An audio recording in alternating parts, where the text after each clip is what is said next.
ఎప్పుడైనా సరే ఏదైనా అకస్మాత్తుగా చూడకూడదు చూసామనుకోండి, ఎలా ఇప్పటికిప్పుడు స్నానం చేయడానికి అవకాశం లేదు, ఎలాగ మరి చాలా దోషభూయిష్టమైన విషయం చూశానే, ఈ పాపం పోవాలంటే అనుకున్నాను అనుకోండి, వెంటనే ఏమిటంటే గరికిని ముట్టుకుంటే చాలు పోతుంది.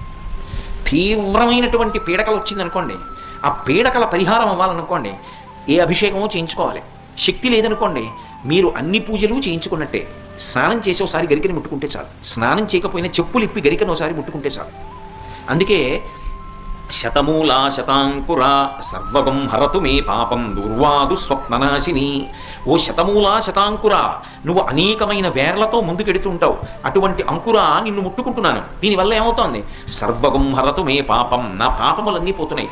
దుస్వప్ననాశిని, దుస్వప్నములు పీడకల యొక్క ఫలితము పోతోంది. అటువంటి గరిక విఘ్నేశ్వరుడి పాదముల మీద వేసి తీసి కళ్ళకద్దుకుని తల మీద పెట్టుకున్నారనుకోండి, విఘ్నములన్నింటినీ కూడా తీసేస్తాడు.